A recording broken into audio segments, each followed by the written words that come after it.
যাদের দিন শুরু হয় গাজার টানে, সে পুরুষ হোক আর মহিলা। হাজ্জাবে উপজাতি। গন্ডার, শূকর, সজারু, হনুমান যা পায় তাই তারা গপ গপ করে গিলে ফেলে। এই উপজাতি জনগোষ্ঠীকে বেঁচে থাকার জন্য সব রকম খাদ্যের উপরই নির্ভর করতে হয়। মাংস ছাড়াও তারা ফল, কন্দ, মধু, মটর, মৌচাকও খেয়ে থাকে। খাবার যেমন তারা পুড়িয়ে খায়, তেমনি রান্না করেও খায়। গরুর মাংস, বানরের মাংস, কিছু শিকড় বাকড়। হাদজানা নামক একটি উপজাতি ভাষার মাধ্যমে তারা নিজেদের মধ্যে কথা বলে। এই ভাষায় কিছু ক্লিক ক্লিক শব্দ রয়েছে, আর এই শব্দের মাধ্যমেই তারা নিজেদের মধ্যে কথা বিনিময় করে।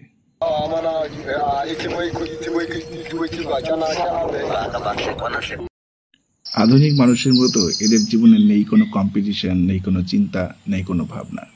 এদের সারাদিনে একটি কাজ, শিকার করো, শিকার ধরো, খাও, ঘুমিয়ে পড়ো, আবার শিকারে বেরিয়ে পড়ো, আবার শিকার ধরো, খাও, ঘুমিয়ে পড়ো।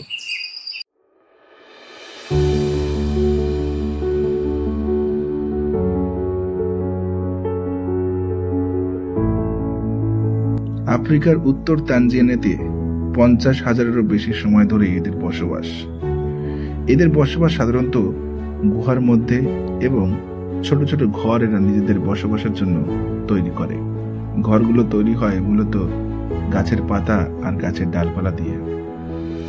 মূলত এই ধরনের ছোট ছোট ঘর দেখা যায়। ঘরগুলো ঠিক এই রকম দেখতে হয়। আমাদের আদিম পূর্বপুরুষদের মতো এদের পোশাকও ঠিক গাছের পাতা এবং চামড়া দিয়ে তৈরি। মূলত পশুর চামড়া এবং গাছের পাতা দিয়ে এরা এদের পোশাক তৈরি করে। ঠিক এই রকম ভাবে এরা পোশাক তৈরি করে, এবং সেই পোশাক পরেই শিকার করা থেকে শুরু করে রাতে ঘুমোতে যাওয়া সবকিছুতে তারা ব্যবহার করে। শিকারের জন্য মূলত এরা তীর ধনুক ব্যবহার করে। তীর ধনুক ব্যবহার করে শিকার করতেই এরা বেশি ওস্তাদ। বিভিন্ন ধরনের অস্ত্র তারা ব্যবহার করে থাকে। আমাদের আদিম পূর্বপুরুষদের মতো এরাও এদের নিজেদের প্রয়োজনে বিভিন্ন রকম অস্ত্র তৈরি করে নিয়েছে। সেখানে বড়শি থেকে শুরু করে বল্লম থেকে শুরু করে সব রকম অস্ত্রই তাদের কাছে রয়েছে। সেগুলো তারা বিভিন্ন শিকারের কাজে ব্যবহার করে থাকে। তবে প্রধান শিকার তারা তীর ধনুক দিয়েই করে থাকে।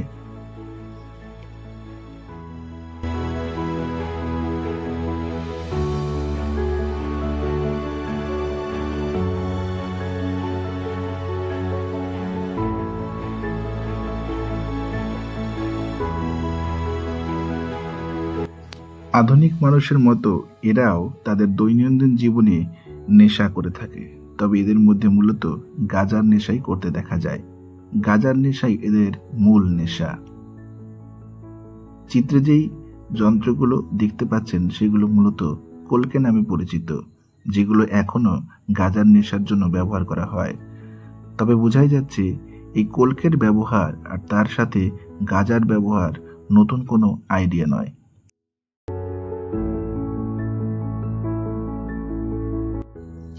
আগুন জ্বালানোর জন্য তাদের অনেক কাঠের প্রয়োজন হয়, আর সেই কাঠ কাটার জন্য তারা প্রধানত কুড়োলের ব্যবহার করে থাকে। কুড়োল ধার দেওয়ার জন্য তারা পাথরের চাই ব্যবহার করে। পাথরের চাইয়ের গায়ে কুড়োল ঘষে তারা কুড়োলকে ধারালো করে, আর তারপর সেই কুড়োল দিয়ে তারা তাদের প্রয়োজন মতো গাছ কেটে নেয়।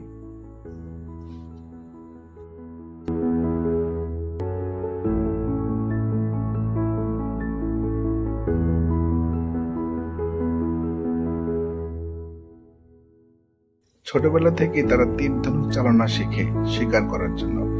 মাটিতে এইভাবে একটি ফলক স্থাপন করে তারা তীর ধনুক চালনা করার শিক্ষা নেয়, যাতে তারা তীর ধনুক চালিয়ে শিকার করতে পারে।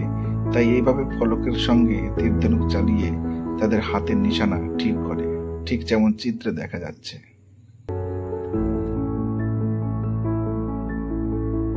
এরা মূলত দল বেঁধে শিকার করে, আর শিকার করা প্রাণীকে তারা দল বেঁধে একটি নির্দিষ্ট জায়গায় নিয়ে যায়, যেখানে তাকে পোড়ানো হয়, আর পুড়িয়ে তার পাশে গোল হয়ে বসে তারা সেই মাংস ভক্ষণ করে।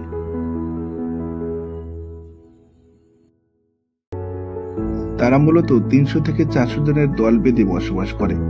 আর যে দলই বা যারাই শিকার করুক না কেন, পুরো মাংসটাই তারা নিজেদের মধ্যে ভাগ করে খায়। রান্না করা মাংস তারা দল বেঁধে পাশাপাশি ঠিক এইভাবে বসে ভক্ষণ করে।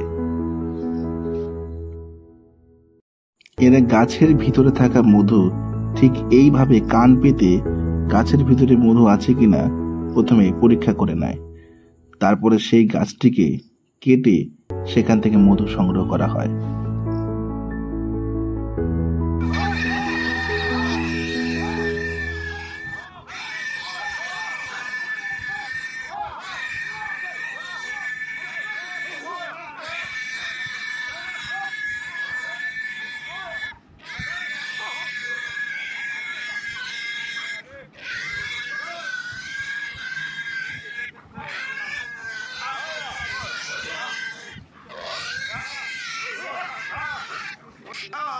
Kuku ama kwa kata e kuku kwete ngo aka kela bichi na kuku ta ngo aka kwete etra ke kuku kwete ngo aka kuku to ngo mata aka kuku ngo mata kama seme ashumu ko ama karita ko ado aiko a chumu kuku ateko abi ngo ko dan ke sa beta ko ama sa amne ama kwa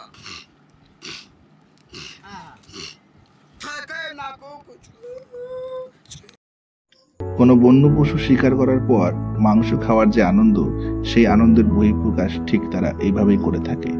ঠিক যেমন আমাদের বাড়িতে মাংস হলে আমরা একটু বেশি আনন্দ পাই, মাংস খাওয়ার আনন্দ প্রকাশ করি, ঠিক তেমনি তারা বন্য পশু শিকারের পর তার মাংস খাওয়ার যে আনন্দ, সেই আনন্দ তারা এভাবে নিজেদের ভাষায় প্রকাশ করে থাকে।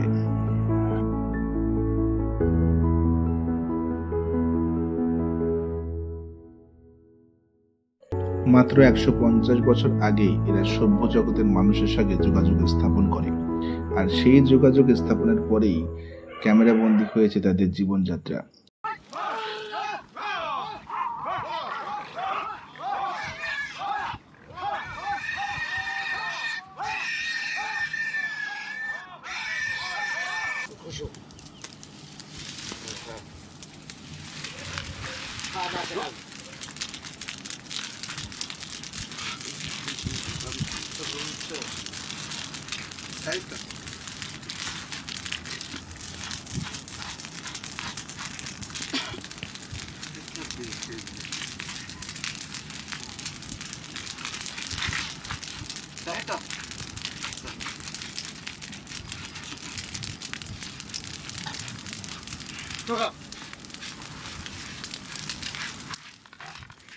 পশু শিকার করার পর বন্য পশুর ঠিক চামড়া এইভাবেই তারা ছাড়িয়ে নেয়, কারণ মাংস পুড়িয়ে খাওয়ার আগে চামড়া ছাড়িয়ে নিতে হয়। তারপর পাশে ঠিক এইভাবে আগুন জ্বালিয়ে সেই বন্য শিকার করা পশুকে পোড়ানো হয়। পুড়িয়ে মাংস খাওয়ার জন্যই তারা এই ব্যবস্থা করে থাকে, কেননা কাঁচা মাংস তারা এখন আর ভক্ষণ করে না। কাঁচা মাংস ভক্ষণ করা তারা ছেড়ে দিয়েছে যবে তারা আগুন জ্বালাতে শিখেছে।